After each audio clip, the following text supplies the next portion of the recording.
Assalamualaikum Ustaz. Waalaikumsalam warahmatullahi wabarakatuh. Gimana caranya agar hidup kita tenang? Ya, tenangkan. Gimana caranya agar hidup kita tenang? Tenangkan. Anda kenapa sampai nggak tenang? Nggak tenang itu kan perkaranya bisa karena berbuat maksiat. Ya, orang berbuat maksiat, berbuat salah itu pasti nggak tenang.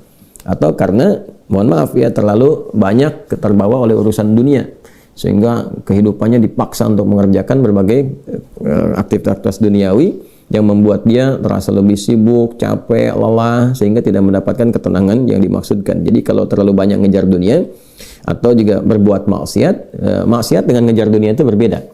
Ya, kalau maksiat itu sudah otomatis menyalahi ketentuan Allah. Nggak boleh mencuri, nggak boleh korupsi, nggak boleh berbohong. Makanya ketika melakukan, hatinya menolak. Karena di antara makna fitrah itu dan fungsinya adalah cenderung kepada kebaikan. Jadi ada fitrah dalam jiwa kita, di kolbu kita, itu disebut dengan fitrah takwa namanya. Ya, Quran surah 91 Asy-Syams ayat 7-10, wa nafsin wa ma sawwaha fa'alhamaha fujuraha wa taqwaha. Nah, jiwa takwa ini yang mendorong kita selalu pada kebaikan. Ya, kejujuran, kesabaran, kemuliaan, dan menolak keburukan-keburukan. Karena itu kalau ada seseorang itu berkata yang tidak benar, dia berdusta, hati kecilnya pasti menolak. Itu nggak benar, ya. Ada orang mau mencuri, misalnya kan, atau korupsi, misalnya, itu terfikir berbuat yang nggak bagus, hatinya pasti menolak. Ada gejolak dalam dirinya. Nah, itu yang membuat dirinya nggak tenang. Nah, yang kedua, bukan maksiat, tapi terlalu banyak mengejar dunia, sehingga lupa dengan urusan akhirat, lupa dengan ibadah. Ya, dia bekerja formal, benar, dia nggak menyalahi aturan, dia nggak korupsi, tapi dia berangkat dari gelap, pulang gelap lagi, menempuh perjalanan, kerja lagi, kena kemacetan. Nah, itu potensial akumulasi ini menimbulkan kepenatan, kegelisahan, capek, lelah, sehingga muncul pencarian-pencarian. Nah, itulah dunia.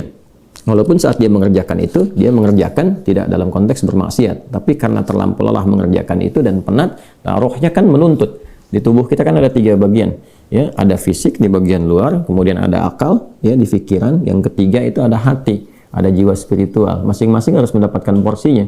Ya, ini kalau bagian tubuh luarnya aja yang makan, fisiknya yang makan, mengonsumsi, tidur, istirahat, ya, kemudian akalnya nggak pernah dipakai, nggak pernah belajar, nggak pernah baca, nggak pernah apa, ini akalnya juga bisa protes, tumpul, nggak nyaman. Ya, sebaliknya juga, kalau dia misalnya ya makan, minum, kerja, aktivitas, olahraga, akalnya dipakai, dia baca dan sebagainya, tapi rohnya nggak pernah diberikan porsinya. Dia nggak pernah ibadah, nggak pernah sholat, nggak pernah baca Quran dan sebagainya. Maka ini yang generator kehidupannya, ini sumber ketenangannya, maka tetap akan gelisah.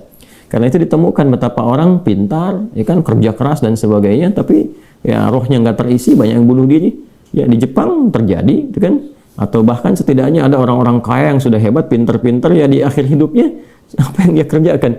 Ya cuma datang terapi, nanam kangkung, nanam cabai, gitu kan, datangnya ini untuk mencari ketenangan karena rohnya nggak terisi. Maka Islam, alhamdulillah, ya, agama yang sangat komplit, memberikan pencerahan sekaligus arahan dan pedoman dalam berkehidupan. Fisiknya dituntun, pikirannya juga dimotivasi untuk terus ditingkatkan, pintar sampai ke level yang tertinggi, dan rohnya diberikan porsinya untuk menunaikan ibadah sehingga mendapatkan asupan-asupan menu bagi rohnya. Makanya di kita kan ada sholat, ada puasa, gitu kan.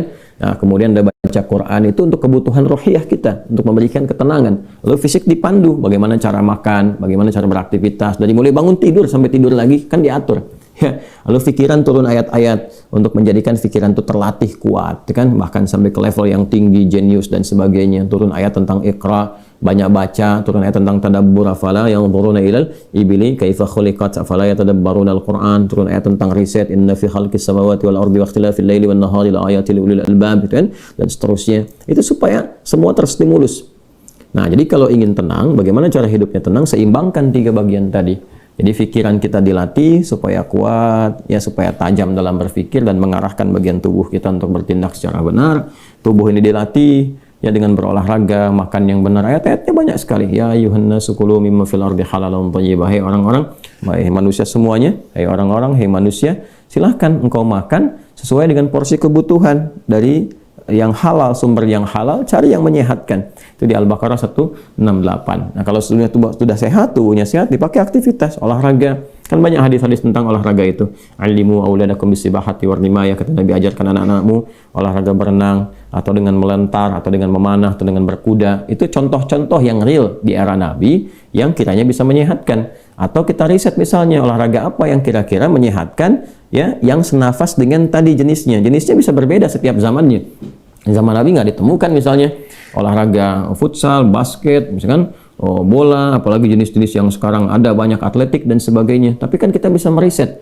Oh, ini renang ini apa saja nih manfaat-manfaatnya? Apa nanti olahraga sejenis yang kira-kira yang sama yang bisa dipraktekkan kekinian, atau olahraga yang berbeda tapi manfaatnya sama, melatih otot ini, menyehatkan yang ini, silahkan walaupun jenisnya nggak sama di era Nabi. Era Nabi misalnya dengan memanah, era sekarang misalnya dengan olahraga menembak, gitu kan, sah-sah saja silahkan. Yang penting konsentrasinya sama, walaupun dengan alat atau perangkat yang berbeda. Ya nanti kalau ingin dilatih lagi dengan panahan ya nggak ada masalah. Jangan disimpulkan begini, kalau kalau panahan sunnah, kalau menembak misalnya bid'ah, nah itu sempit dalam berpikirnya. Ya, dan Nabi pun kan visioner. Di zaman Nabi mengatakan, ajarkan anak-anakmu berenang di mana? Di padang pasir. Ya kan? Kan tidak mudah mendapatkan tempat renang, ya kan? Nah, tapi kita tarik ke sekarang kan itu visi yang panjang. Kalau di riset, berenang ini adalah olahraga yang menyehatkan otot ini, otot itu, untuk cedera, untuk saraf kejepit, untuk macam-macam misalnya. Nah, itu sesuatu yang bisa kita riset, lalu kita bisa keluarkan jenis-jenis baru yang mengambil dari manfaat itu. Itulah riset.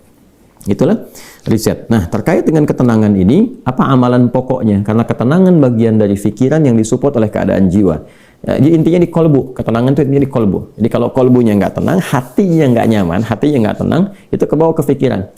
Makanya orang-orang kena penyakit hati, sekalipun dia sehat tubuhnya, ya jenius otaknya, tapi kena penyakit hati. Dia kena penyakit iri. Ya, iri kan iri hati. Saya belum pernah dengar iri akal, iri pikiran, ya, atau iri mata, ya, iri kaki, iri tangan, nggak ada. Yang ada iri hati.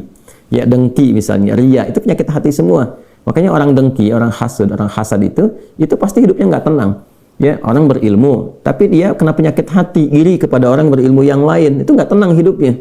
Ya kan? Orang kaya, tapi dia pendengki, kaya terhadap dirinya sendiri, ya, dan dia dengki dengan kekayaan orang lain, itu nggak akan tenang. Dia terus pikirin bagaimana melampaui orang itu, bagaimana supaya dia celaka dan sebagainya. Itu yang sangat berbahaya. Maka untuk menenangkan diri itu, amalan-amalannya tidak ada yang lain kecuali meningkatkan ibadah, meningkatkan amal soleh, meningkatkan ketaatan. Semua jenis amal soleh itu di Quran disebut dengan zikir. Dengan apa?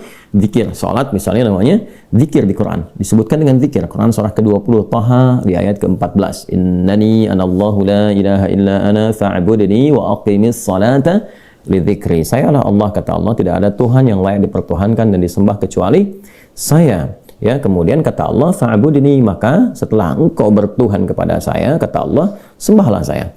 Nah, ini kalimat yang paling jelas sekali, nggak ada ambigu, terang, menyebabkan kita memahami bahwa ini kebenaran risalah Islam dari aspek ketuhanan.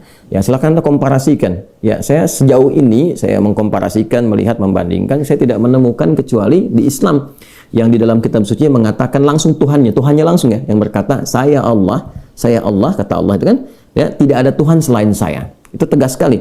Ya, menyebutkan saya Allah, nggak ada Tuhan selain saya, sembah saya. Dan